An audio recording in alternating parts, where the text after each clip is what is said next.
Deporte Ilustrado, un podcast sobre literatura argentina contemporánea. Bueno, buenas tardes para nosotros. Esto es Deporte Ilustrado, un podcast sobre literatura argentina contemporánea. Hoy mi nombre es Alejo Vivaco, antes que nada, mi arroba, dudamos en decirlo, pero mi arroba es Cruz de Mártir. Y bueno, tengo a mi frente, en mi frente mío tengo a mis compañeros Joel Vargas y Cristian Franco. ¿Cómo les va, chicos? Bien, no me quejo. Hola, ¿qué tal? Yo soy Joel Vargas. Buenas tardes a todos, buenos días, buenas noches. Mi arroba es Días de Suerte, Días con doble S. Está bien. Bueno, y este podcast va a ser, como repito, de literatura argentina contemporánea. Hemos puesto una fecha tentativa para que no se viene abarcable. Más o menos desde el 2000 para acá, los libros que se han editado en esta época. Y bueno, hoy vamos a estar hablando de ciencia ficción en la literatura contemporánea. Para eso estamos con dos invitados, dos escritores ellos. El primero es Martín Felipe Castañet. ¿Cómo te va, Martín? ¿Qué tal? ¿Cómo están? @Moby Martín. Efectivamente. Martín, bueno, Moby Martín. Y el segundo invitado es Sebastián Robles. ¿Qué tal, Sebastián? Hola, ¿qué tal? ¿Cómo están? Bien, bueno, ellos editaron dos libros, entre otros, pero dos que vamos a tratar hoy. Martín editó Los Cuerpos del Verano en 2013 por Editorial Factotum. Una muy linda edición, estamos hablando de la editorial. Y Sebastián Robles, entre otros libros, editó el libro que nos compete hoy, Las Redes Invisibles, por Momofuku. Y bueno, la primera pregunta que nos surge para meternos en el tema es, nos gustaría saber cómo es su primer contacto con la ciencia ficción. No sé quién quiere arrancar, Martín, Sebastián. Mi primer contacto con la ciencia ficción, Ya sea literatura o series. probablemente el primero haya sido las películas de Sábado de Superacción en Canal 11 en los años 80. No sé, no te puedo decir específicamente cuál fue el momento, pero recuerdo hay películas como La Máquina del Tiempo, Reptilicus, ese tipo de bizarradas que me apasionaban. Y después en literatura, calculo que debe haber sido Julio Verne, incluso con sus novelas que por ahí son menos de ciencia ficción, ¿no? Viaje al centro de la Tierra, más o menos, 2 años de vacaciones y después sí, 20.000 leguas de viaje submarino y todo eso. Y después ahí nomás, ya Crónicas Marcianas y toda la colección Minotauro que estaba en casa y que... Claro, vos tenías eso en tu casa como... Claro, era como el sector interesante de la biblioteca para adultos, ¿no? Claro. Había naves espaciales, extraterrestres, cosas que yo conocía de haber visto por televisión en estas películas justamente, ¿no? Entonces, diría que entré a la literatura a través de la ciencia ficción también, por ese lado, ¿no? ¿Vos, Martín? Yo creo que ahí hay algo que se revela, que es que para el infanto adolescente no existen los géneros. Existen, digamos, en todo caso quizás existen los medios, ¿no? Digamos, los formatos, televisión, cine, libros, pero sobre todo lo que está apuntado o que asimila, tanto porque está apuntado para chicos. Yo estoy pensando, por ejemplo, en la Biblioteca Antiojito, que tenía varias colecciones de libros adaptados, y yo creo que si no los leí todos, simplemente dejé los aburridos, que sobre todo eran los que habían sido escritos originalmente en español.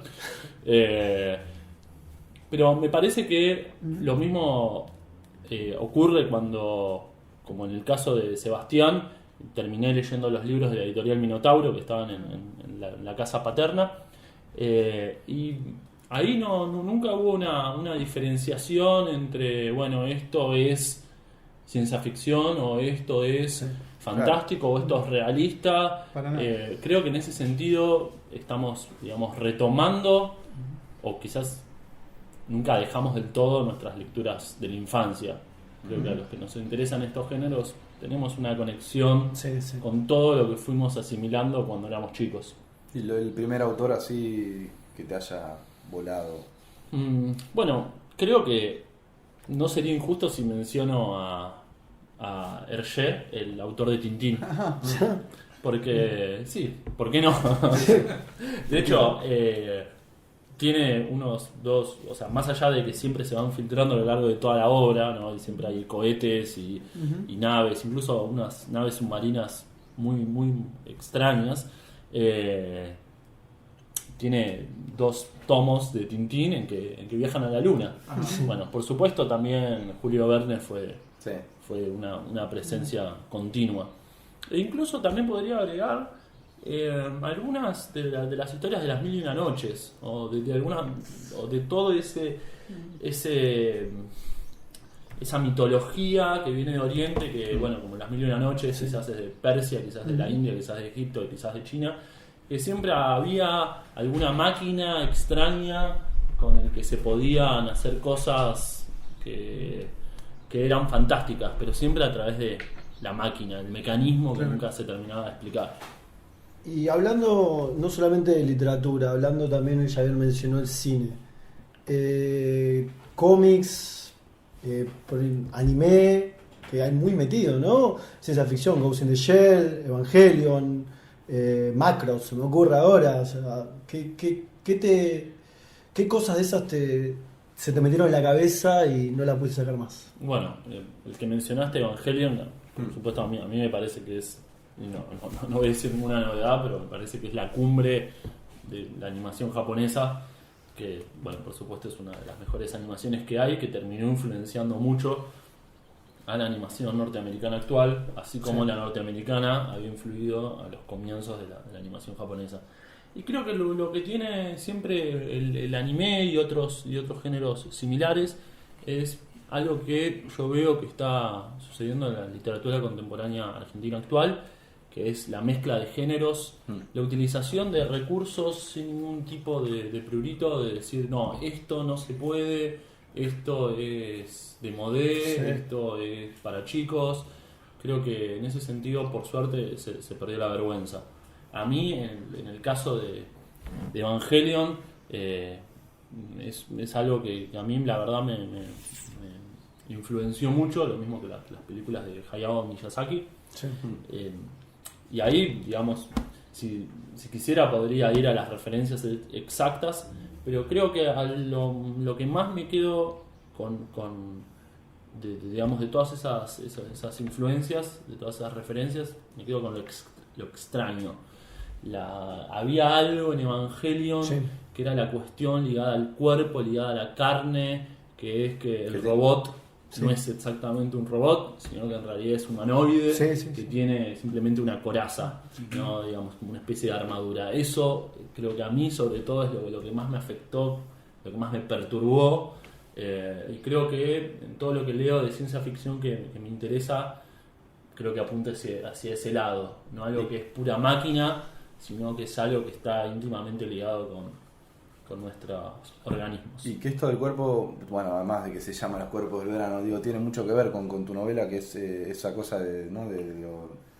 Siempre hablas de la transpiración y digo, sin contar la trama, estos cuerpos que se queman, que vuelven de una red social, vuelven a la vida, y es eso, siempre dejas imágenes sensoriales, muchos. Bueno, yo primero, como la idea original del libro era muchísimo más aburrida y quizás más estereotipada, que era precisamente cómo alguien que estaba moribundo terminaba entrando en una de estas redes, digamos, para continuar su existencia, y originalmente el libro iba a terminar cuando volviera un cuerpo, que en realidad es prácticamente la trama de Vanilla Sky. Sí, claramente. Con ciertas diferencias más ligado a Vanilla Sky, más ligado a lo onírico. Pero eso me di cuenta, sobre todo leyendo a Michel Houellebecq, que eso como que ya estaba usado y que se podía ir hacia otro lado, entonces me di cuenta que... ¿En qué novela decís? En La posibilidad de una isla, sobre todo. Sí. Que fue una gran influencia en lo que yo escribo. Pero una vez que decidí centrarme no en esta inmaterialidad, sino precisamente a la vuelta, al regreso hacia lo material, me parece que hay algo obligatorio, que es, bueno, si estamos hablando de lo material no es únicamente la visión, es todo lo que es sensorial, es todo lo que se puede tocar, porque es lo que nosotros, digamos, lo que nos permite nuestro cuerpo. No es simplemente poder agarrar un vaso, es poder sentir ese vaso que tenemos en la mano. Podemos estar ciegos y sin embargo darnos cuenta de qué es lo que tenemos. Me parece que todo lo que tiene que ver con el sudor, todo lo que tiene que ver con los cuerpos que no funcionan, son la mejor manera de hablar de los cuerpos hoy en día. Y lo que tiene que ver con tu novela también, Sebastián, y lo que entre las dos novelas, la de Martín y la tuya, el tema de la red social, ¿no? Más allá de vos armás imaginás redes sociales alternativas. Pero como es raro, porque digo, un escritor de ciencia ficción hoy en día es muy diferente a que tenía internet a uno que no tenía, ¿no? En la que no había. Sí, en realidad yo no me considero un escritor de ciencia ficción. Sí. Apenas con suerte me considero un escritor a veces. Digamos, este libro, el de las redes invisibles, surgió de una idea que era... en realidad surgió de la lectura o de la relectura de un libro de Italo Calvino que se llama Las ciudades invisibles. Sí. Y ahí cayó la idea como de hacer una operación parecida, aunque finalmente no terminó siendo algo tan parecido, creo, al libro de Calvino, pero esa fue la semilla, digamos. En lugar de imaginar ciudades inexistentes o fantásticas como hace Calvino, hacer lo mismo con redes sociales. Y ese fue el puntapié inicial, y a partir de ahí fueron surgiendo todas. Ahora, en ningún momento... o sea, yo tuve algunos intentos de escribir ciencia ficción que creo que terminaron en fracaso, justamente porque yo me proponía escribir ciencia ficción. Acá no me propuse escribir ciencia ficción. Surgió esa idea y, digamos, yo creo que los relatos tienen un vago aire de ciencia ficción, justamente porque el tema me iba llevando a eso. Es decir, hablar de tecnología hoy en día es inevitablemente eso te lleva a la ciencia ficción, pero no fue una búsqueda, porque cuando cuando hice esa búsqueda, cuando realicé esa búsqueda, fracasé. Acá partí desde otro lado y creo que por eso salió así el libro. Yo no sé, no lo describiría como un libro de ciencia ficción, más bien un libro de la ciencia ficción sucede, si es que aparece. Claro, me parece que en tu libro lo que pasa es que vos en realidad trabajás con las redes como género también, como género literario en algunos casos, y con las posibilidades que las redes te ofrecen a vos para contar una historia y para pensar cómo la red, más allá de que existe la virtualidad, te afecta, digamos, en la materialidad, un poco de esto que hablaba Martín hace un rato, ¿no? Cómo te afecta en el cuerpo. Pero vos pensás de todas maneras, vos decís, no soy un escritor de ciencia ficción, pensás que el género todavía puede funcionar así como género en ese sentido tan puro, ¿no? De la ciencia ficción como algo más duro, o ya está tan difuminado que en realidad... Creo que es algo que está ya, no sé si después lo discutimos con Martín a ver qué opina él, pero yo no... A ver, la ciencia ficción es un producto histórico que surge así como género en los años 20, años 30 del siglo XX. Eso ya no va a existir más y no tiene sentido tampoco pretender que exista. Creo que hoy en día, a la luz de todos los desarrollos tecnológicos del siglo XX y los de hoy, nuestro mundo hoy es el de la ciencia ficción. O sea, las redes sociales, internet, las computadoras, fueron desarrolladas por gente que leyó ciencia ficción. O sea, de ahí que me parece que el género hoy en día está en todos lados. Hasta me atrevería a decir que el género hoy en día tal vez ya no existe. O sea, lo que hay es el producto de ese género que existió en una época y en un lugar determinado, ¿no? Discutíamos también que hasta se podría decir que la ciencia ficción, justamente eso hablamos con Joel hace unos días, de que es una forma de realismo en todo caso. Es como que en algún punto se convirtió en una de las formas de realismo, tal vez. Y claro, se volvió mucho más conflictivo. Es decir, ¿qué es realismo? ¿Qué no? A mí me pasó...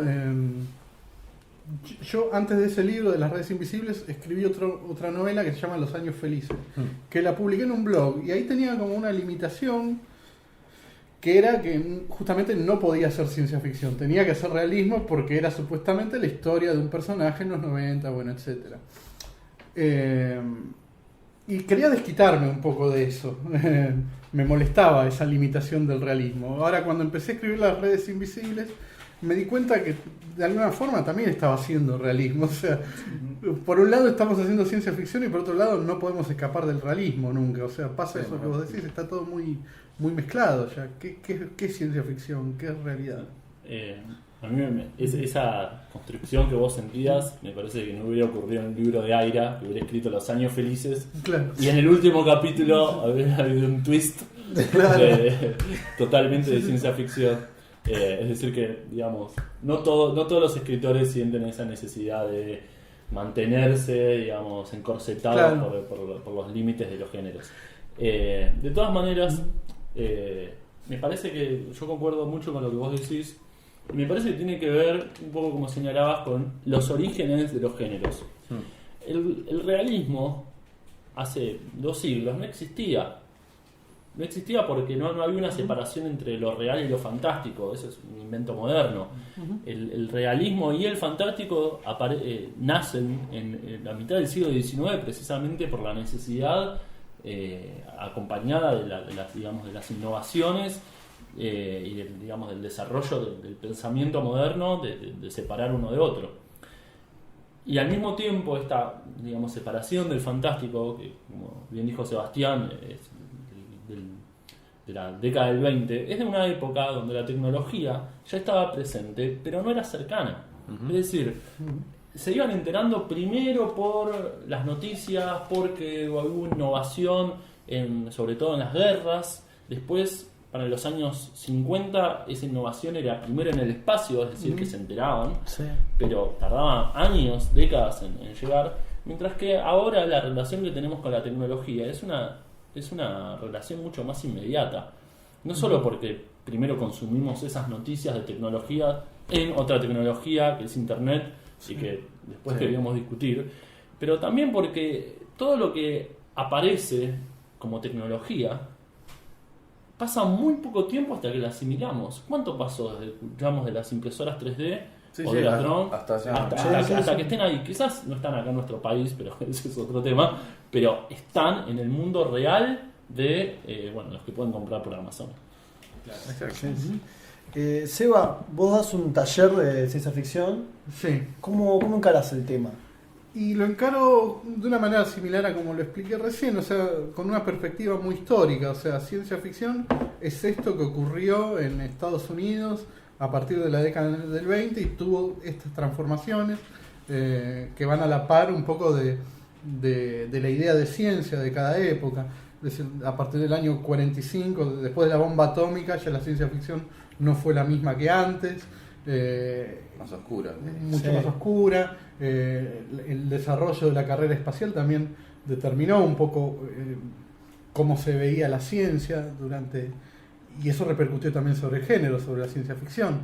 El hecho mismo de la existencia de una industria editorial que se mantuvo durante algunas décadas difundiendo este género fue cambiando a los escritores. Philip Dick, por ejemplo, es un escritor que ya no sabe nada de ciencia, que no le interesa mucho, pero que está escribiendo sobre los tópicos de ese género que él consumió. Es decir, que es muy interesante esa historia desde un punto de vista, vale la redundancia, histórico justamente, ¿no? Philip Dick hubiera sido, y de hecho fue al comienzo de su carrera, rechazado por los editores claro, de la ciencia ficción dura, digamos, de los años 40. Y Bradbury lo mismo, que era contemporáneo, ¿no? A Asimov y todo, pero era un tipo que Campbell, que era el gran editor de ciencia ficción de la época, no publicaba, porque era un tipo muy metafórico, demasiado nostálgico. La misma idea, la misma nostalgia de Bradbury choca un poco contra la idea de ciencia que tenían otros escritores de ciencia ficción dura como Asimov o Heinlein o Clarke en la época. En ese sentido, y también conectándolo con los dos libros de ustedes, hay como, quizás más en los inicios del género, eso lo sabrán mejor ustedes, esta idea de la ciencia, ¿no? Quizás también muy siglo XIX, la ciencia nos va a hacer mejores. Sí. Y hoy día quizás eso está, a partir de justamente la Segunda Guerra y demás, está la idea de que la ciencia no sabemos si nos va a ser mejores o peores o qué va a pasar. Y creo que en ambos, en los libros de ustedes dos, principalmente en el de Sebastián, está esta idea de la distopía, ¿no? Muy presente y de cómo la ciencia genera esto del aprendiz del brujo, ¿no? Lo lanzamos y después no sabemos qué va a pasar y no sabemos cómo manejarlo. Sí, bueno, sí, yo soy bastante apocalíptico en ese sentido. Sí, bueno, si vemos la historia de la historia universal del siglo XX, digamos, vamos viendo como al principio, en los años 20, en los años 30, los escritores de ciencia ficción eran tipos más bien optimistas, y luego eso se fue transformando, ¿no?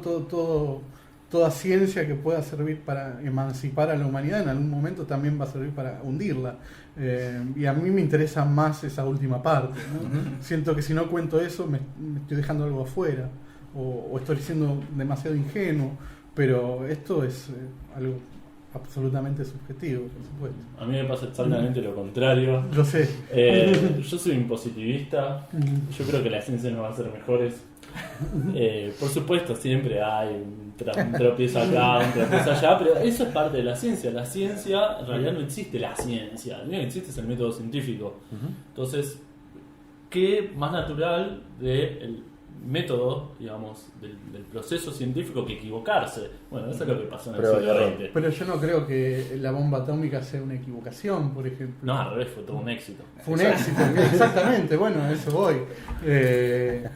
No, yo, Ahí es el problema del apocalíptico es que a la larga siempre tiene razón. Sé que eso es un problema, claro, porque... Claro, pero ahora pienso en esto que decís, Martín, de tu fe en la ciencia.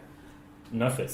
Bueno, Es estadística. confianza. Tu Tu confianza. Es estadística. Digo, en los cuerpos del verano me pasa un poco esto de calificarlo como distopía, pero al mismo tiempo cuando lo pienso un poco mejor digo, no sé, es como que ese mundo está y vos tampoco estás valorizando, ¿no? El mundo no estás estableciendo si es bueno o malo lo que está pasando. Es que porque a mí me interesa mucho, a diferencia de autores del siglo pasado, de determinados autores importantes, a mí, yo no estoy pensando en un mundo perfecto, un mundo ideal, digamos, porque el siglo XX es el siglo de las distopías, pero precisamente porque se discute mucho la idea contraria, que es la utopía, digamos, el Che Guevara, los sueños de cambiar el mundo. Yo, por otro lado, tengo una concepción, digamos, más cercana, menos cristiana y más cercana al budismo, de la impermanencia, de todo, digamos, la belleza de lo imperfecto. Sí. Y me parece que el mundo en el que vivimos y en el que vamos a seguir viviendo siempre va a ser imperfecto, digamos, con o sin ciencia, en ese sentido. Entonces, me parece que todos los conflictos, los avatares que puedan suceder en mis libros siempre van a estar ligados a esa idea de imperfección, y que eso no hace que sean mejores o peores, digamos, más distópicos o menos distópicos que el mundo actual en el que vivimos. Pensándolo un poquito anclado mucho a la actualidad, tenemos uno de los relatos del libro de Seba, se llama Animalia, y justo el temita del delfín, como delfín muerto, con el delfín muerto ahí en la costa de Santa Teresita, ¿no? Lo mató nuestro amor. Asesinado, no muerto. Asesinado. Bueno, cómo se mete, ¿no? la actualidad en eso, y también los links. O sea, porque la paranoia de que los animales nos pueden llegar a dominar en algún momento viene de muchísimo tiempo. O sea, pasás el tema del delfín, lo ves en Los Simpsons. En el capítulo de Los Simpsons directamente los delfines atacan a los Simpsons, así a todo Springfield. Bueno, es interesante pensar eso, ¿no? Como la ciencia ficción, como, bueno, para hablar de ahora, lo que está pasando ahora. Como goodbye and thank you for all the fish. Pero de todas maneras creo que habría que aclarar un poco de qué va el cuento Animalia. Sí. Me parece que sí. es un cuento que es casi como una reescritura de Rebelión en la Granja, pero a través de redes sociales. A ver, no sé qué piensa el autor. Sí, no lo pensé de esa manera, pero sí, de alguna manera sí. Yo creo que retoma un tópico de la ciencia ficción, que es esto del mundo gobernado por los animales. Hay un libro que me gusta mucho, editado por la colección Minotauro, que se llama Ciudad, de Clifford Simmons. Uno de los primeros. Después hay otro perro así de la ciencia ficción, que es Sirio, de Olaf Stapledon. Y yo lo quería meter dentro de esa tradición. Y después también durante la escritura apareció Rebelión en la Granja, porque me venía bárbaro para ese cuento, ¿no? Pero vino por ese lado, y además de una comprobación así, a mí me llama la atención mucho en Facebook, sobre todo en Facebook, los amantes de los animales, cómo se juntan, los diálogos que tienen.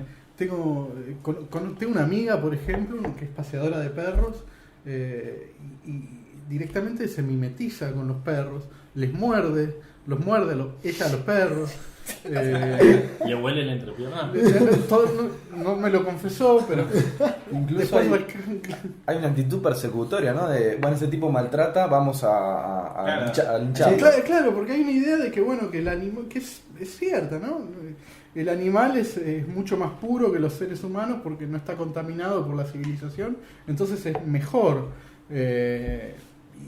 Y bueno, en el fondo lo que hay es una gran decepción por el género humano entre esta gente, ¿no? O sea, todos los grupos de amantes de los animales en el fondo esconden eso. Ahora, si los animales...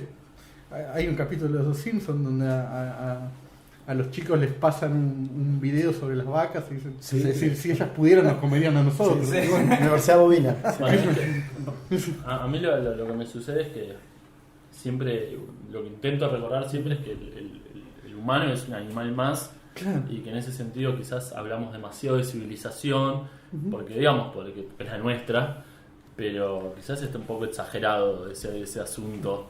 Entonces, toda esa situación de diferenciar, digamos, este animal de este otro animal, nos termina perjudicando y eso es lo que termina apareciendo en la ficción.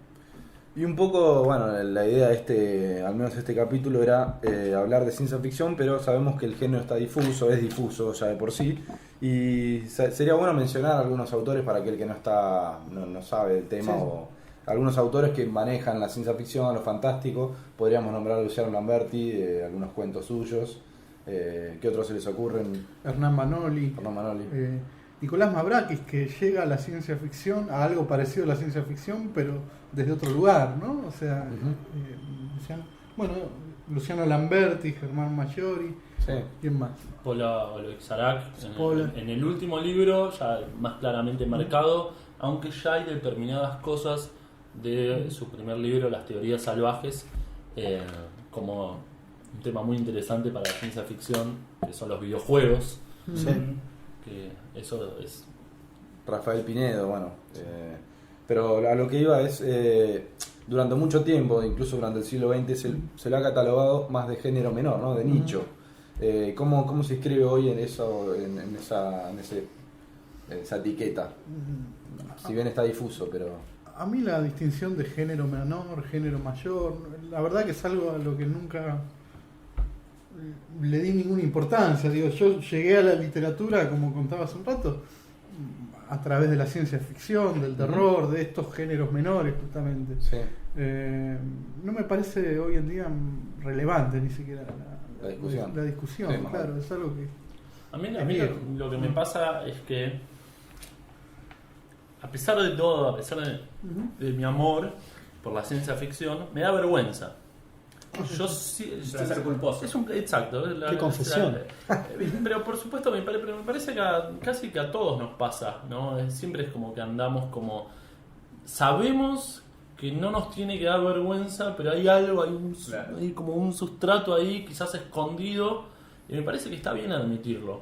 Porque me parece que el problema no son los géneros, decir que me da vergüenza la ciencia ficción porque es ciencia ficción, porque es un género menor. A mí me da vergüenza porque generalmente la concepción usual de la ciencia ficción está ligada a una serie de tropos, de temas que ya están absolutamente gastados. Sí. Entonces en ese sentido me da tanta vergüenza como me podría dar vergüenza, no sé, el género romántico, que a mí no me interesa porque me parece que el amor es precisamente el tropo más gastado de todos. Exactamente. Y en ese sentido, ¿no? De género menor, género mayor, obviamente ya no discutimos, pero el público, ¿ustedes se consideran como representantes o muestras de lo que es en Argentina? Por lo menos hay un público que consuma, digamos, fervorosamente ciencia ficción, en el sentido que, no sé, que hay en esto que vemos en la serie Yankee, ¿no? De los pibes que se juntan y se Hay disfrazan. revistas incluso dedicadas al género. ¿Cómo lo ven? Público creo que hay. Sí. Lo que no creo que haya es autores masivos, precisamente, o leídos. No, en literatura argentina contemporánea prácticamente no se puede hablar de nada masivo. Pero creo que no hay un solo autor de los actuales, de los que mencionamos, nosotros incluidos, digamos, me apoyo en la declaración de Seba de hace un ratito. Yo no me considero un autor de ciencia ficción Por y no supuesto. creo que ningún otro de los autores mencionados se considere y se haya considerado autor de ciencia ficción. Cosa que antes sí pasaba. Por ejemplo, Philip Dick sí decía, soy escritor, por supuesto, entendiendo lo amplio del género. Pero nosotros tenemos que pensar que en Estados Unidos había cosas como gremios. Hay un gremio Sí, sí. que es, ¿no? el Incluso de premios. Fantasy and Science Fiction Premio Guild, Nebula, sí. los premios, las convenciones y todo eso es dinero, Sí. es profesionalismo. Exacto. Nosotros no tenemos eso. Entonces me da la impresión que los únicos que quedan, que se asignan, digamos, que se declaran como autores del género, son autores que pertenecen a una minoría que no se lee. Claro. No solamente se leen entre ellos, y todo esto considerando lo poco que se habla lo poco, digamos, que se lee en Argentina, digamos, Sí. en términos de Sí, cantidad sí, sí. de libros Hay algo vendidos. quizás interesante entonces lo que vos decís, porque digamos en Estados Unidos, como vos lo estás diciendo, hay una conexión entre lo económico y el género muy fuerte, digamos, O ¿no? había, por lo menos. O había, o lo hubo en su nacimiento y en su desarrollo. Pero acá en Argentina no existe, entonces el género puede ser tomado quizás con mayor libertad, no diciendo, bueno, tengo que respetar esto porque mi público, ¿no? O a quien yo me dirijo me va a pedir tal cosa. Puede ser tomado como una herramienta, como una forma para experimentar un poco más, me parece. Sí, además está todo ese mundo del fandom Sí. que a mí me aburre profundamente ya. Pero bueno, mueve gente, hay gente que escribe y que se considera dentro en ese mundo como escritores de ciencia ficción. Me resulta anacrónico y poco interesante ya como punto de partida. Después, bueno, tal vez de ahí puede llegar a salir algo interesante alguna vez. Por ahora no lo noto. Hay una frase de Gandolfo, lo leí en una nota, que dice hace unos años que no hay un conjunto de autores buenos, malos, lo que fuere, que representen la ciencia ficción argentina. Entonces no existe. Nunca existió. Nunca existió, por eso. Hay autores que sí, Brody Diller, hablamos ya. Carlos Gardini, bueno. Cohen. Marcelo Cohen. Cohen a mí me resulta ilegible, pero bueno. Claro, bueno. Pero bueno, siempre tratando de, ¿no? Las etiquetas existen, digo. Claro, está la etiqueta, pero quizás es más una etiqueta que otra cosa. Después está Exacto. lo que los escritores hacen con eso que dicen que están haciendo. Sí, igual, para acotar la fuerte Fue fuerte, pero alguien tenía que decir. Me Pasando. parece de todas maneras que deberías acotarla en cierto punto, porque vos decís que Marcelo Cohen es ilegible, Sí. pero Marcelo Cohen es el autor de numerosísimas traducciones de Minotauro. Es decir, que lo has leído a Marcelo Por Cohen. supuesto, A pesar y lo respeto mucho desde un costado emocional, pero me Claro. excede, no sé, no lo puedo leer. Y hablando de Minotauro, no me quiero ir sin que preguntarte por tu relación con Paco Porrúa, el editor mítico de Minotauro. Sé que estás haciendo una tesis sobre eso, y es más, te he visto en YouTube recién hablando del tema en varios encuentros, conferencias. ¿Cómo fue tu relación más allá de lector de Minotauro? Bueno, a mí lo que me pasó es que en un momento de mi vida académica tuve que elegir un tema para mi tesis. Claro. Y, De letras, de y al letras. mismo tiempo que fue un tema que me permitía ganar una beca para hacer el doctorado, porque acá casi nadie hace el doctorado sin que le paguen. Y de pronto me di cuenta de por qué no hacerla sobre Minotauro, digamos, en general, Minotauro en lo específico, en general es el cruce entre industria editorial y ciencia ficción en Argentina, lo cual es algo que hasta ahora nunca se ha escrito, siempre es algo que se sobreentiende, se ha trabajado sobre X autores, pero se menciona tal apareció en tal editorial, Claro. con suerte, y no, bueno, pero ¿quién estaba detrás de esa editorial? ¿Se lo pidieron, se lo encargaron, lo publicaron en Rústica, con qué portada? Bueno, Minotauro es el gran caso para trabajar en Argentina, y esa mezcla, digamos, de ser Paco Porrúa, de ser un estudio sobre industria editorial, Sí. que la verdad, es un género académico emergente muy, muy interesante, me permitieron, bueno, precisamente poder acceder a esa beca, que es lo que me permitió hacer el doctorado. Y por otra parte, a mí, la verdad, tanto, digamos, como escritor, escribiendo sobre el género, entre otras cosas, y como autor académico, me resulta muy interesante poder trabajar sobre lo que nos apasiona, sobre lo que nos apasionó de chicos, tratar de entender qué fue lo que a tantos nos gustó, nos atrapó de esos libros, que esos libros mezclados en las bibliotecas, generalmente de nuestros padres, no tenían tapas en donde aparecieran naves espaciales, donde aparecieran, no sé, algo como los libros de Julio Verne, donde estaban los náufragos, los submarinos. No, acá las tapas eran abstractas. Y aún así había algo que a todos nos terminó atrayendo como un imán hacia esa editorial. Y a mí la verdad me resulta muy interesante indagar en ese por qué. Sí. Y además, bueno, lo conociste, digo, escribiste una nota cuando murió. Sí, yo tuve la oportunidad de conocerlo por insistencia, porque justo estaba en Barcelona y yo me dije a mí mismo, no me puedo ir de Barcelona sin conocerlo a Pablo Porrúa. En ese momento él tenía 90 años. Y bueno, pude mover una red de contactos hasta que finalmente logré el teléfono. Lo llamé, me atendió muy amablemente y me dijo, bueno, pues hoy ya es medio tarde, pero si querés pásate mañana. Yo ya me iba a ir, pero por supuesto extendí mi estadía en Barcelona solamente para poder verlo.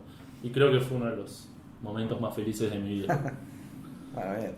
Sí, has escrito una nota en la agenda a raíz de la muerte. Y lamentablemente, bueno, ¿cuánto va? 40 minutos más o menos. Sí, vamos 40 minutos. Sí, a nosotros nos gustaría hacer 2 horas, pero bueno, sabemos que el podcast es tirano en cuanto a tiempos.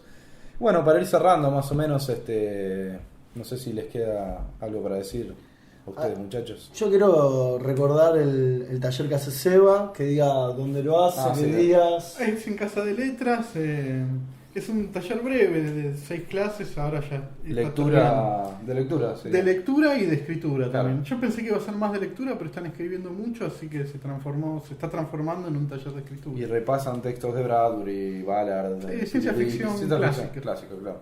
¿Y Sebastián está por editar una nueva novela? No, Martín. Martín. Perdón. Sí, por Páprica, ¿no? No Exacto. vamos a dar muchos detalles, pero... Sí, se llama Los Mantras Modernos y va a aparecer en algún momento de este primer semestre. ¿Vos, Sebastián, estás trabajando en algún libro? Estoy trabajando, pero todavía falta mucho para que eso Está bien, esté bien, terminado. Y bueno, ha estado lindo, ¿no? Sí, Podríamos seguir y seguir. Bueno, veremos el próximo capítulo, todavía no confirmamos de qué es. Vamos a sorprenderlos, pueden escucharnos en artz.com.ar, ahí va a estar Deporte Ilustrado para que lo escuchen todos los capítulos que van a estar este año. Así es. Bueno, así que muchas gracias, hasta la próxima.